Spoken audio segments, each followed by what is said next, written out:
Talagang katabi pa namin siya, oh. Sila pala, oh. Mhm.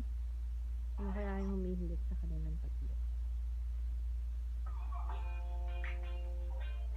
Ito ata yung ito.